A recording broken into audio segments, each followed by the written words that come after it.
May 2 persons of interest na ang mga otoridad sa kaso ng pagkawala ng isang negosyante at mag-asawang katransaksyon niya noong Hulyo. Ang dalawa, nahuli kampang ginamit sa pamimili ang credit card ng mga nawawala. Nakatutok si June Veneracion. Magtatatlong buwan matapos mawala ang mag-asawang Henry at Margie Pantuliana at kanilang kasosyo sa negosyo na si Richard Cadiz. 2 persons of interest ang natukoy ng Criminal Investigation and Detection Group NCR base sa mga hawak nilang CCTV video. Una, ang babae gumamit ng credit card ni Margie habang namimili sa isang cellphone shop sa Fairview, Quezon City.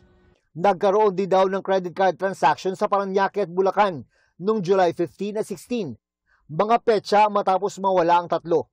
Ang pangalawang person of interest, ang lalaking nakakap na ito na umu-order sa isang coffee shop sa Cavite noong August 10, gamit naman ang credit card ni Henry.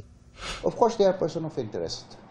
Dahil ginamit nila yung yung mga credit cards nila. Paano napunta sa kanila yung credit card na yun? Karamihan daw sa mga nabili gamit ang credit card ng mag-asawang Pantuliana ay mga cellphone na mahigit 1 milyon ang halaga. Hindi raw kilala ng mga kamag-anak ng mga nawawala ang mga nakuha na ng CCTV camera. Hamon ngayon sa CIDG-NCR ang pagkilala sa mga person of interest. We are facing a blank wall right now. Kasi nga, kung titingnan natin yung CCTV na ipinapakita, even the family dati, there was no forced abduction.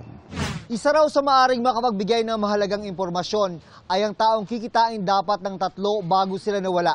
Sabi ng CIDG-NCR, ang taong yon ay babalik sa Pilipinas bukas October 1 at nakahanda raw mabigay ng statement sa mga investigador. Sinisilip din ng CIDG-NCR ay kung may kaugnayan ba sa pagkawala ng mga negosyante ang kanilang family background.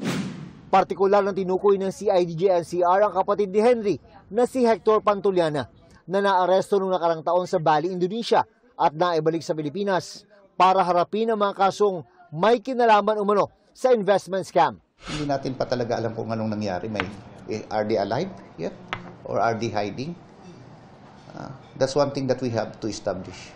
Sinusubukan pa ng GMA Integrated News na makuha ang panig ng kaanak ng mga nawawala. Para sa GMA Integrated News, June Veneracion, nakatutok, 24 oras.